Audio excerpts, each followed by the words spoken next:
This is the Rusted Willow, and my name is Tammie. And today I am participating in a Chic for Cheap craft challenge hosted by Christi Creates, and her co-host is Craftingwithcass. I will have their channels linked below, along with the Chic for Cheap craft challenge playlist. That is a mouthful, folks. Jeez, I could barely spit that out. Let's get into DIY number one. So the goal here is to find something that inspired you to make your craft and to make it for less. So I found a coffee filter wreath online that I thought was pretty, but I thought I could make it prettier, and I wanted it for Valentine's Day. I got some coffee filters and I dyed them with food coloring. The longer I left them in, the darker they got. And then I just laid them out and let them dry. I actually put them in the microwave for 30 seconds and they dried just fine. The white ones and the brown ones, I did not get wet. Sometimes people get them wet and let them dry flat, but I didn't do that. I just took them straight out the pack and folded them and glued them on the wreath form. Now I couldn't decide if I wanted the smaller wreath form or the bigger wreath form. I ended up using the bigger wreath form from Walmart, and I believe it was $2 or $3. The smaller wreath form from Dollar Tree, I just didn't think was big enough. I wanted it to be big and full. The first thing I'm going to do is put on the hanger. I wanted the hanger hidden underneath. I didn't want it to be on top of the filter, the coffee filters. I wanted it to be hidden. So I put that on first with some white satin ribbon, and I just tied it in a knot, and then I tied it in place. And that was all there was to it. You could even glue it. I think I might have glued it a little bit, but I don't. Yeah, I did. I glued it just a little bit. It's not really necessary. It would have stayed in place either way, but I wanted to glue the knots down. So that's how I made the hanger, super simple. And then I took some coffee filters and I crunched them up because that makes them come apart a little bit easier. And all I'm going to do is cover the back of this wreath form because I want it to have a very finished look. It's gonna be hanging on my door, but I wasn't sure if I was gonna hang it on the outside of the door or the inside of the door. So I wanted it to have a finished look on the back side. So I covered the wreath form with white coffee filters all the way around it, just on the back side. And I didn't want any of the green showing through, which I could have painted that, but I just used coffee filters. It's fine. Then I took my pink coffee filters and I folded them in quarters. So I folded them in half and then I folded them again. And then I just put a little bit of hot glue, tiny bit of hot glue down in the corner.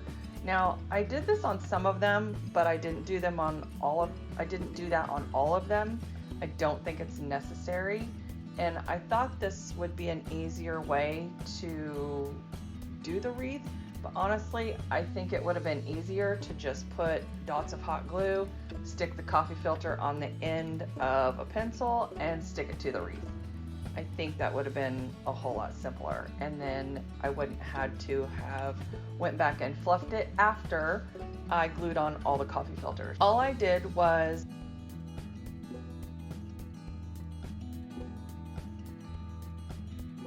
and here I'm showing you, I glued a section of coffee filters down and then I just pulled them apart and started fluffing. And I just pulled them apart and they fluffed out perfectly. This is my first time for making a coffee filter wreath, and I think it turned out pretty fantastic.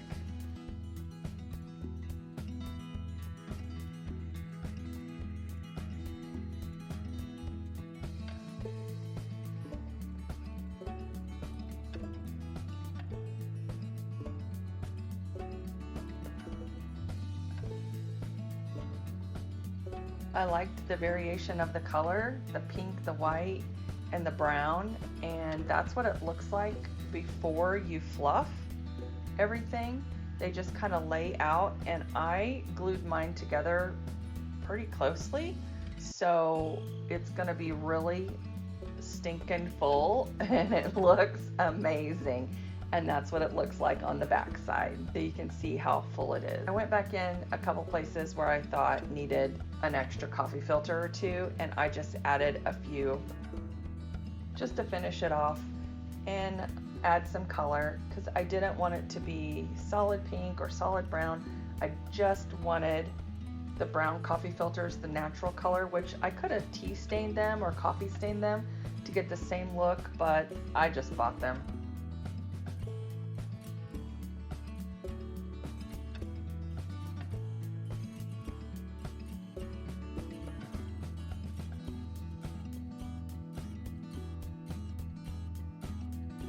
So I maybe have $5 in this coffee filter wreath, if that. And here I am, I'm just going back through, pulling them apart and fluffing them. And I took a sign from the Dollar Tree, the metal sign off of one of their, I think it was on a heart, I'm not sure. And I took some lights from the Dollar Tree, so I'm probably up to $6 now with the wreath, the 2 different colors of coffee filters, and the lights and the metal sign. Probably up to $6, yes. It's just very, very time consuming. So I suggest get a drink, put on a movie, and either get your glue gun out and stick them on with a pencil, eraser top or pencil top or whatever, so that it has a flat end, or you can fold them in quarters like I did and glue them on. Folding takes a long time. I sat and watched a couple episodes of a show on Netflix and folded coffee filters. But now that after I did that, I thought, you know, why am I folding these coffee filters when I could have just stuck them on and been done with it? So, and then I wouldn't have had to went back and fluff.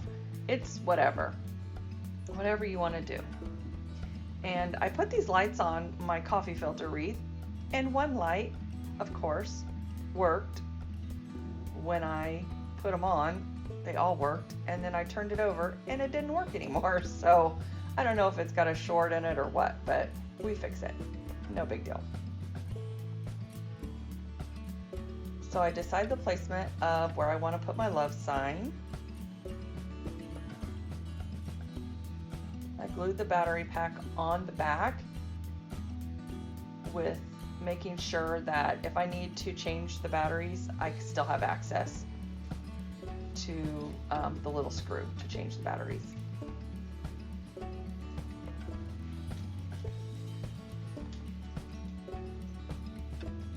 So there I'm just trying to decide how I want to decorate my wreath. I don't want it too gaudy, but I just want it to be simple and sweet. So I just decide where to put the love sign, and you can see that light down in the left-hand corner is burnt out. I don't know what happened to it. All of the rest of them work, but that one light. And then a few days later it started working, and so I took the heart off the coffee filter wreath and it quit working again. Go figure. Anyway, I just glued that heart over it so you couldn't see the light was burnt out. And this is the final look. Turned out gorgeous.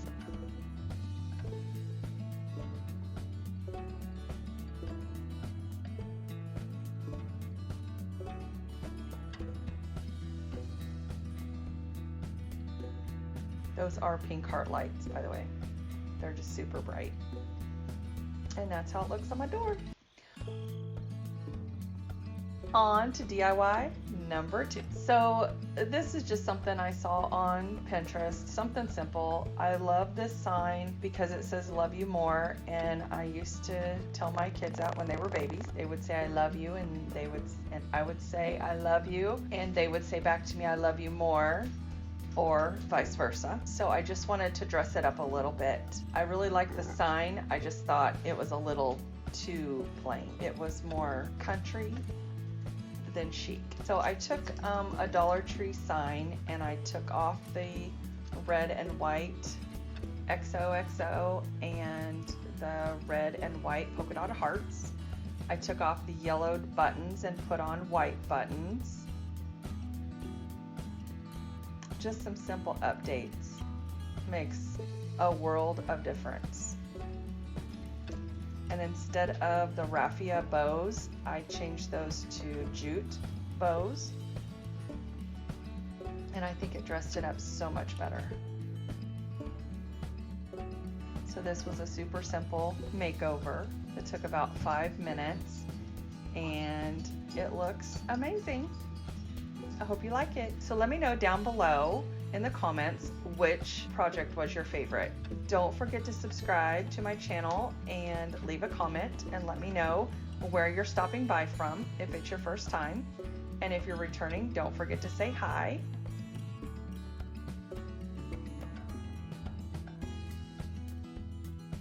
On to DIY number 3. Okay, so I found this planter box with succulents in it for $289. Who in their right mind is gonna pay that for fake succulents? I believe that was from Wayfair. Anyway, I have this planter box that my brother-in-law made out of barnwood that we foraged. We went and, well, we didn't. My husband and my brother-in-law and my sister and I went to tear down this barn. My sister and I mostly watched, for real. But we picked up a few pieces and loaded the trailer. Not really. The guys did all the work. Let's just be real. And I decided, he made this planter box, and so I decided I'm going to fill it with these river rocks from Dollar Tree. It took about 4 bags, and I guess I could have put some paper bags or some foam in there to not use up so many rocks, but I had them on hand, so I just thought I'm just gonna put the rocks in there. And all of these succulents are from Dollar Tree that I've already had on hand, and I just started filling it up. So the box was free. I have $4 in the rocks, and then however many succulents I use, maybe 8 or 9.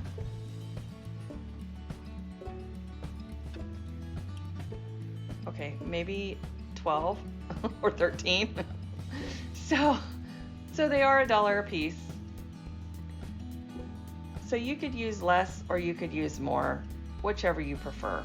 I just feel like the inspiration that I saw online had their box pretty full, and so I wanted mine to mimic that. But you could use less or you could use more. It's whatever your little heart desires. This is for spring, so I'm gonna leave it on my table for spring, and I think it turned out super cute. On to DIY number 4. So this inspiration came from, I believe, Home Goods is where I saw that Rae Dunn pillow. If you didn't recognize it, I believe it was $24.99, and I'm gonna make it for free because I already had drop cloth on hand.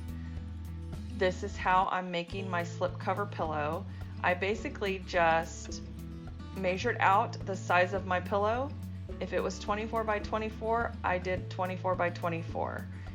And I did a 1/2 inch seam allowance on either side, and I had plenty of material left over for the pillow to fit in perfectly. So I just did a 1/2 inch seam allowance. And to make these pillows, it is super simple. You just measure your pillow out, whatever size it is. That's how wide you want to make your fabric, but then you want to add about 10 inches to one side or the other.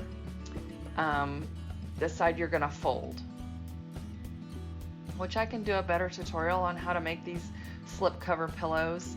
If you'd like to see that, please put that in the comments down below, because I can definitely do that. And I did not cut the finished edge off of the drop cloth because I just used it as a seam allowance. No big deal. However, I did go back and backstitch over where the two pieces of material cross over, if that makes sense, because they overlap to make the actual slip cover pillow cover. Slip cover, pillow cover. So here you see me putting it on. It's like a pocket pillow cover. I don't know what they call it, but anyway, it's super easy to make. And I'm not a seamstress, guys. I haven't sewn since high school, so over 30 years. And I just started sewing again when the pandemic hit and we had to make masks for everyone. So if you haven't subscribed, if you would please go ahead and subscribe to my channel, hit that like button and ring that little bell for notifications. I wanted to make this pillow like the Rae Dunn inspiration because I love Rae Dunn. I just used a heart form that you can get at the Dollar Tree and traced around it on my drop cloth fabric. Cut that out. Super simple, guys. Anybody can do this. And if you don't have a sewing machine, you can make this with hot glue. It will hold together. They have fabric hot glue now. So you can easily make yourself a pillow cover with hot glue. I got my drop cloth from Harbor Freight. They're super cheap there. I mean, I think they range from $10 to as big as you want to get. And I think the most expensive one is $25 or $30. I'm not sure, but anyway, they do have small ones for 10 or less even, I think. So what I'm gonna do to get that black and white stitching around the edge is I have black yarn from Dollar Tree. So basically my fabric I already had on hand, but if you're gonna go get it, let's just call it 10 bucks for a big old piece of drop cloth. Your yarn is $1, so we're in it for maybe $11 for this pillow. And I'm just stitching up and down, up and down. It's just a regular straight stitch. And I have this big old needle. I have no idea where it came from, but you can get you a big sewing needle, no problem.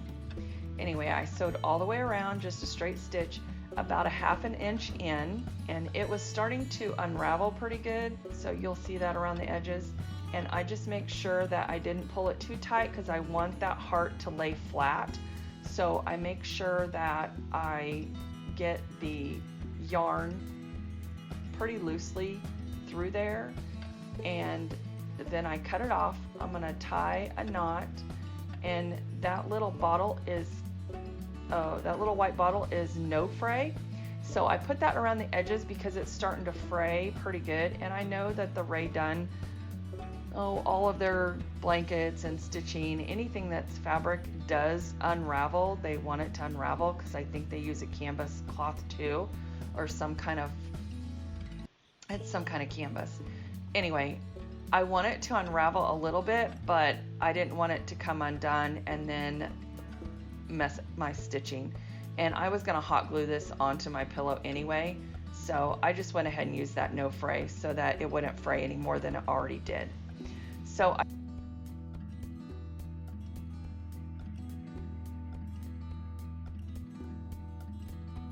I made the stencil with my Cricut, and I paid for the Rae Dunn font on Etsy. So I just made the stencil, I stuck it on, I went over it with, I actually used my paint pen and Sharpie, and then it kind of made little fuzzies, so I'm picking those off there. And then I'm just going back and cleaning up the edges with my Sharpie, and that's how the love sign looks. So now I'm just gonna put it on the front of my drop cloth pillowcase. And I'm just gonna hot glue it. I just kind of get it centered, lay it out flat, make sure that it's gonna lay there right, and hot glue it. And I just hot glue it all around. I don't hot glue it over the stitching. I do it right behind the stitching so that it sticks off the pillow a little bit like the inspiration piece. I think my heart is a different shape than the Rae Dunn pillow, but I still love it. It's pretty darn close.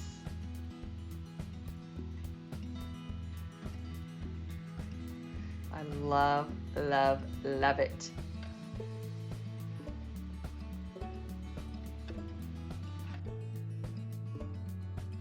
And there it is on my couch. Don't it look awesome? Yes! It don't get any better than that, guys. I would love it if you would connect with me on Facebook, Instagram, or subscribe to my channel. And I want to thank you all for stopping by. Have a good day, guys. Bye.